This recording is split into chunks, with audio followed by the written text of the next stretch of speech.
Pessoal, então, eu de novo.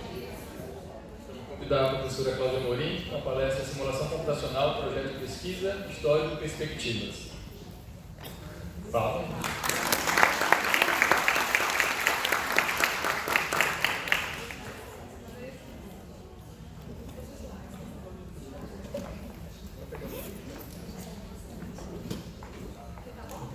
Ótimo. Bom, gente, bom dia. Queria primeiramente agradecer ao Caio e aos demais organizadores da Paliar pelo convite. Essas oportunidades de fazer palestras, né? E é sempre interessante porque a gente recapitula um pouco do que a gente sabe, do que a gente ainda não sabe, né? E eu coloquei, o Caio me pediu para fazer uma palestra no tema do colóquio, aí eu falei, vou fazer uma análise assim, do que é simulação dentro da arquitetura, dentro da construção civil, focando um pouquinho mais na minha parte hoje, que eu trabalho mais com iluminação e eficiência energética, que eu já tenho trabalhado com técnico também.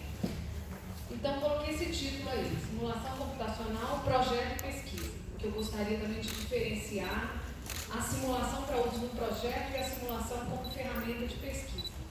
História e perspectiva, é um pouco ambicioso demais. Obviamente não vou conseguir fazer um histórico decente, vou mais falar do que eu conheço, né? E das perspectivas que eu acredito que existem para essa área de conhecimento. Bom, as minhas experiências, né? Eu comecei fazendo, depois que eu me formei em arquitetura, eu fiz mestrado e trabalhei com simulação técnica, assim, nos primórdios da coisa, né? Com Arquitrop, usei um outro software de uma outra universidade, mas tudo ainda muito rudimentar, né? A gente tinha uma coisa assim, uma interface no DOS, uma coisa assim, se a gente pensar hoje, quase dinossauro, né? E no doutorado eu trabalhei com iluminação e energia, e também fiz uso de simulação, né? E aí eu fui fazer uma retrospectiva das pessoas que eu já orientei, tanto mestrado, doutorado, quanto iniciação científica e trabalhos de graduação, e achei assim, um grande percentual, mais da metade das pessoas que eu orientei, e nos projetos de arquitetura quase todos, a gente usou a ferramenta de simulação, então foi bacana ver essa perspectiva, né? O Evangelos foi meu primeiro orientando, ele fez uma análise comparativa de softwares de iluminação, aliás ele é muito bom nessa área, trabalha com isso, é professor da engenharia civil hoje. A Dária, que fez também uso de simulação na dissertação dela, a Ana Nicoletti, a Milena, né? Milena da Paliar, também usou muito a simulação. Estou falando só de algumas, né? Leonora Tintura, que era uma menina, uma moça que veio da Itália, veio de Bolonha fazer um intercâmbio aqui, ainda na graduação, e ela fez uma análise comparativa entre o Itamaraty e a Mondadori, foi muito interessante, ela trabalhou com simulação o tempo todo. A Júlia, da Paliar, também usou muita simulação, fortemente. E o João, que defendeu o ano passado, que também usou uma combinação de simulações muito bacana. Então, só uma retrospectiva assim, do que eu já acompanhei em termos de trabalhos, né?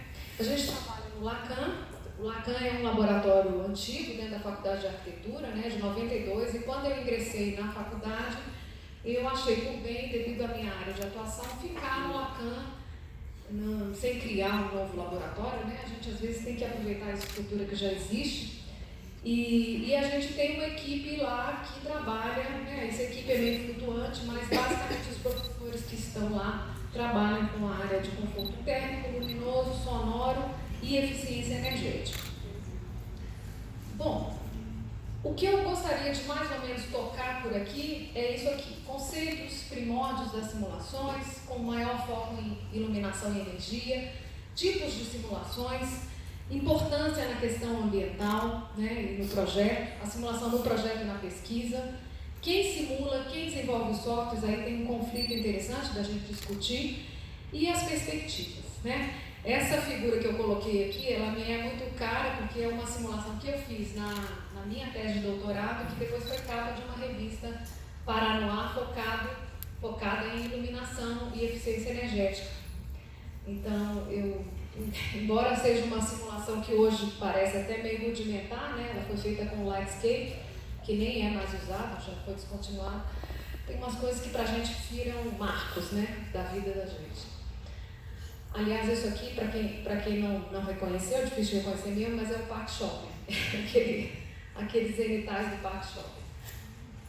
Bom, quando é que se iniciou essa ideia de simulação, né? De poder usar o computador, a ferramenta computacional para simular ou definir um modelo que pudesse ser então testado, um modelo da realidade? Foi nos anos 50, né? E surgiu essa ideia de que todos os sistemas e processos poderiam ser objeto de simulação matemática, né? E aí, obviamente, né, vocês imaginam os tamanhos dos computadores que ocupavam uma sala para fazer hoje o que um laptop faz em 2 minutos, né? Então, esse surgimento dos grandes computadores, e hoje a gente tem uma realidade muito diferente, né? Qualquer laptop hoje com um bom processador, ele faz muita coisa, né? Faz simulações muito potentes, ele tem capacidade de processamento muito grande. Bom, os modelos de simulação, eles são ferramentas, né? Quando a gente cria um modelo, o modelo representa alguma coisa. Então, a gente está querendo representar uma realidade, a gente está querendo representar algo que existe ou vai existir, que a gente está testando. Então, eles são ferramentas muito interessantes para a gente detectar elementos críticos, né? Analisar algo e dizer, olha, isso aqui não funciona por conta disso. Então, desse ponto de vista, é muito útil para uma pesquisa, embora também sirva para um projeto, né? Pode ser uma ferramenta exploratória para a definição de um sistema ou de um problema, né? Aí também uma análise mais complexa, mais abrangente, que muitas vezes a gente não tem capacidade de fazer durante um fluxo de produto. Então, existe essa exploração e análise, daí podem surgir ideias, e aí a gente começa, né? Isso também entra, obviamente, na pesquisa, mas aqui tem uma parte que diz respeito ao projeto. Avaliar e sintetizar as soluções que a gente conseguiu vislumbrar através da simulação. E, além disso, planejar desenvolvimentos futuros, né? Isso em qualquer campo de projeto, a gente pode falar desde o urbano até um ambiente somente, né? Então, isso é bastante abrangente. E essa ferramenta de simulação serve para isso. O que é simulação? Essa figura eu tirei da dissertação do Evangelos, não é dele, obviamente, mas é uma figura bem interessante, até não tem a fonte na dissertação dele, erro dele e meu, mas enfim, simulação computacional é qualquer algoritmo que mimetiza um processo físico. Então você cria uma realidade, cria uma imagem e cria uma realidade virtual, mas que também, quando o software é bom, e é de fato, eu não estou falando de rendering, eu estou falando de simulação. Quando o software de fato é um software de simulação, essa realidade é fisicamente fundamentada. Vou falar um pouquinho mais sobre isso. Vantagens, tem muitas vantagens, né? Vocês todos estão reunidos aqui, obviamente, porque usam ou estão interessados em usar a simulação. Praticidade, condições controladas, então a gente tem como controlar perfeitamente aquele ambiente que a gente está analisando. Dá para comparar alternativas, né? Visualização dos resultados, um tempo mais longo para estudar, porque você não tem que, se a gente comparar a simulação com, por exemplo, medição em loco, né? É óbvio que é muito mais prático você simular do que você ir no local, você tem que ir várias vezes, você tem que perturbar as pessoas, você tem que ter ferramentas, você tem que fazer, enfim, é um processo muito mais difícil, né? E você muitas vezes não tem esse tempo todo para estudar, por exemplo, diferentes condições do tempo, do clima, durante um ano. Na simulação você faz isso, né? Resultados confiáveis, obviamente, com todos os cuidados que eu vou falar depois.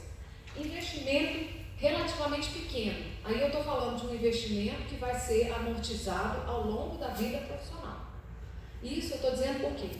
Na medida em que a gente escolhe trabalhar com simulação, a gente vai se tornando familiarizado com as ferramentas. Isso eu digo de carteirinha, porque a gente aprende um software, o segundo é muito mais fácil, o terceiro começa a ficar brincadeira, porque a gente pega o jeito. Então, isso é um investimento, embora vocês digam, eu vou comprar um software hoje, daqui a 5 anos esse software não vale mais, ele não está mais sendo fabricado, existe isso. Mas o aprendizado, esse patrimônio aí do aprendizado, ele fica com você. Por mais que você mude do software, você muda até, os softwares mudam também. Mas a gente fica com essa familiaridade com a ferramenta, ou com o raciocínio da simulação, tá? Então, por isso é que eu digo que esse custo e o tempo, eles se amortizam ao longo da vida profissional da gente. Então, a gente tem que pensar a longo prazo. Desvantagens, porque existem desvantagens também. Existe um distanciamento da situação real. Isso é muito real. Então, o que eu quero dizer com isso? É que muitas vezes a gente fica tão imerso nos resultados da simulação que a gente acaba, vamos dizer assim, acreditando demais no software e relevando coisas que são óbvias. Isso é muito comum, tá? Então, é uma coisa que eu vou falar depois, a gente precisa manter sempre a análise crítica em cima do que a gente está fazendo, né? Possível comprometimento da precisão, então tudo depende do que você, ou seja, o output da simulação é resultado do seu input. Se você colocou alguma coisa errada nos dados de entrada, seus dados de saída vão estar errados. E aí é a questão da análise crítica. Ah, mas o software calculou isso para a pessoa. Mas isso é absurdo. Reveja, porque não tem sentido.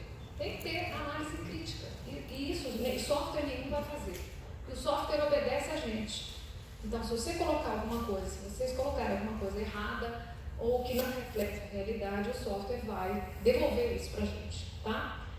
Então, pode haver um comprometimento dessa precisão. E, por outro lado, embora eu tenha dito que a longo prazo isso vale a pena, o investimento é pequeno, no primeiro momento pode haver um custo muito alto, financeiro, e também de tempo de aprendizagem, dependendo sempre do software que vocês vão escolher. Tem softwares que são extremamente simples, tem softwares que são extremamente complexos. Obviamente, os que fazem mais coisas, que têm mais capacidade, são complexos. Então, exige mais tempo, tá? Bom, então, nem sempre é possível a gente confiar completamente nos resultados. Então, essa capacidade de interpretação de dados, e geralmente é bom contar com um parceiro que olhe, se você está fazendo um curso ou um mestrado, enfim, com o seu orientador, uma outra pessoa que também seja especialista na área, que olhe os resultados para poder te ajudar a fazer uma análise, tá? Isso é muito comum, viu, gente? Já vi N casos de resultados que não faziam nenhum sentido e a pessoa estava completamente cega por causa do software, achando que o software é um gênio, né? Não é. A gente tem que ter cuidado com isso. Uma coisa muito útil quando a gente usa simulação é fazer simulações paramétricas, onde a gente varia um parâmetro de cada vez, né? E com isso a gente consegue analisar, inclusive, a sensibilidade do software para aquelas mudanças que a gente está colocando, tá? Isso é bastante importante também quando a gente faz pesquisa, a gente sempre... Isso também é útil para projeto, né? Ah, o resultado não está bom, esse ambiente ou esse edifício que eu estou simulando não está bom, eu vou mudar os brises e vou colocar mais ventilação e vou mudar a cor. Se você faz tudo junto, é difícil perceber o que foi o resultado advindo de uma ou outra variável, ou outro parâmetro. Então é importante ir devagar, ter método para simular. Eu acho que o método, acima de tudo, é importante em qualquer tipo de uso que vocês forem fazer da simulação, tá? E aí vale muito o efeito e a comparação das várias alternativas, muitas vezes mais do que o próprio número absoluto, tá? Validação é outra questão importantíssima. Então, se o software não é validado, isso tem como verificar. Existe uma associação, depois eu vou falar um pouquinho, internacional, dos simuladores, existem listas de softwares validados em várias fontes, então é importante a gente verificar os softwares nos quais a gente pode confiar, tá? Essa validação é importantíssima para que a gente tenha mais confiança no que a gente está usando. Simulação, tipos. Simulação pode ser desde uma área urbana até um simples ambiente, né? E isso pode ir desde a... Bom, aí eu vou abordar mais as questões que eu conheço. Obviamente você pode fazer também uma simulação estrutural, de outras coisas, de degradação, né? De várias outras questões, mas aqui a gente está abordando mais na área de conforto. Então, opa! Quem coloca aí para mim de novo? Obrigada. Então, simulação técnica. A simulação térmica, ela pode fazer o cálculo das cargas térmicas para a gente perceber aonde qual é o elemento da edificação que está contribuindo mais para o ganho de calor, temperaturas internas, trocas de ar, umidade relativa, índices de conforto térmico e muito mais, tá, gente? Tem várias outras saídas, eu não quis ser muito exaustiva aqui. Iluminação, luminância, uniformidade da luz, contrastes, ofuscamentos, isso está aumentando cada vez mais.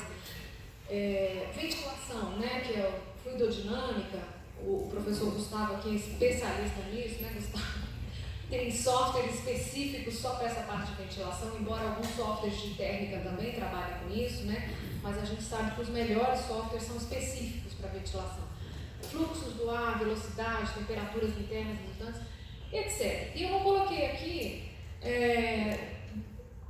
consumo energético, mas tanto os softwares de térmica quanto de iluminação, eles têm geralmente, existem softwares que na verdade fazem tudo, né? Então você através deles você consegue ver a iluminação, o consumo energético, a temperatura, né? Então tem alguns que misturam tudo isso. E a questão da energia é sempre consequência disso tudo aí, né? O consumo que você vai ter para ar-condicionado, o consumo que você vai ter para energia elétrica, para iluminação, é uma consequência dessas duas questões de conforto térmico e iluminação, tá?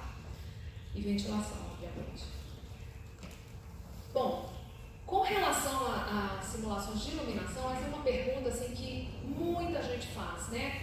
Ah, professora, por que sei lá, vou pegar qualquer software aí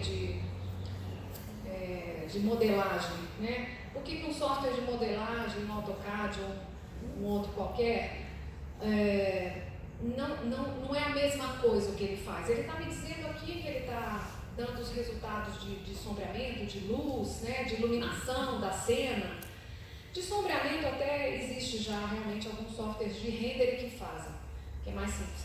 Agora, a diferença entre um software de simulação de iluminação e um software de rendering é que no software de simulação a gente tem uma saída de precisão fotométrica e radiométrica. O que significa isso?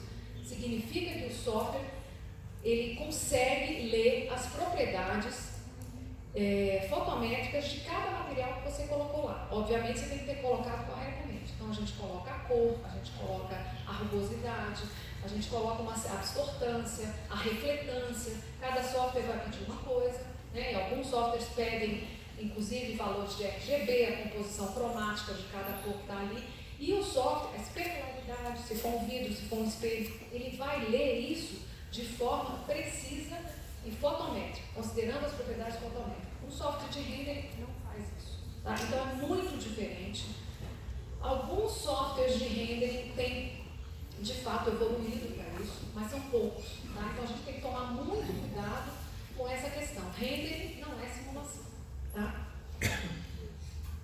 No caso da simulação de luz natural, mas não só, as simulações térmicas também estão evoluindo para esse conceito, a gente tem dois tipos de simulação, que a gente chama de simulação estática, que é como se a gente tirasse um retrato daquele ambiente ou daquela cena naquele dia e naquela hora. Então a gente coloca, eu quero avaliar a iluminância dessa sala no dia 21 de junho às 13 horas e coloco o tipo de céu que vai estar ali e ele me dá esse resultado, tá? Para aquele momento, para aquela hora, para aquele dia, etc. A evolução que existe hoje os softwares têm evoluído, também os de térmica, para usar não um momento estático, mas usar o que a gente chama de arquivo climático, que são as 8.760 horas do ano, onde ele vai ler os dados, né, os inputs que são relevantes ao que ele está simulando. Então, por exemplo, se for iluminação, radiação solar, direta, difusa, etc. Né, e vai então calcular os valores de iluminância que vão acontecer naquele ambiente. Se for de térmica, ele vai avaliar várias outras questões e vai nos dar os valores de temperatura, tá? Então, a grande evolução hoje na simulação é essa. A gente passa de uma condição de simulação estática para uma simulação dinâmica. E aí os resultados também são diferentes. A gente não tem mais um resultado, por exemplo, aqui são exemplos inclusive da tese da Júlia, onde a gente tem uma planta de uma sala E a gente tem uma escala ali que vai de 0 a 100%, né? A gente considerando as horas em que essas salas são ocupadas. E no caso aqui é uma simulação de iluminação. Então a gente determinou, eu quero saber quais são as horas no ano inteiro em que eu tenho, sei lá, você deu um intervalo de 100 a, ou melhor, de 500 lux. Eu quero saber quais são as horas do ano que eu tenho 500 lux dentro dessa sala. Tá? Para que isso é importante? Porque a partir dessa informação, você consegue saber o quanto que aquela sala tem autonomia de luz natural. Ou seja, que ela consegue se iluminar sem precisar de ligar a luz elétrica. Tá? Então, hoje, as simulações mais avançadas em termos de iluminação, a gente trabalha com esses percentuais. Tá? E aí você pode, então, inclusive um light designer pode programar, projetar o sistema de iluminação artificial dele em função da disponibilidade de luz natural que existe naquela sala. Obviamente, ele projeta também para o uso noturno, né? Mas com isso aí, ele tem uma boa ideia do que vai precisar ser aceso durante o dia. Deu para entender esse conceito, gente? Paulo não vai, Paulo sabe. Porque esse conceito é um pouquinho difícil de entender, mas ele é muito útil e hoje a tendência na simulação, tanto na iluminação quanto na térmica, é essa. No caso da térmica, a gente calcula quantas horas em condição de conforto eu vou ter durante o ano. Né? Quantas horas aquele ambiente vai estar num certo intervalo de temperatura. Tá certo? Para saber o quanto que eu preciso do ar-condicionado ou não. Então isso é bem importante. Bom, vamos falar um pouco de simulação no projeto. Né? Aí eu vou pegar a questão ambiental. Eu coloquei aqui projeto arquitetônico bioclimático, mas a gente pode chamar de ambiental, sustentável, o que vocês quiserem. Mas assim, com foco mais nas questões de conforto e eficiência energética. Esse projeto hoje, então, né, hoje em dia a gente só fala, na verdade o mercado está nos exigindo, as normas estão nos exigindo isso, não tem como fugir disso. A gente precisa ter alguns critérios mínimos de atendimento, principalmente com relação às normas, né? E no Brasil também estão chegando essas normas. Então, esse projeto é mais complexo, ele exige uma metodologia maior, ele exige detalhamento, porque não adianta a gente planejar e não desenhar efetivamente o que tem que ser feito.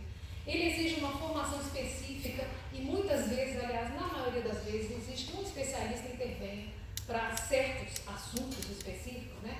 Por exemplo, ventilação, muitas vezes você precisa de um especialista. Ou mesmo se, hoje em dia, gente, a verdade é a seguinte, os escritórios de arquitetura, eles precisam ter uma rede de parceiros, até mesmo para a construção de um projeto, puro e simples. Né? Não estou nem falando de projeto complementar, nem nada disso, falo de projeto básico.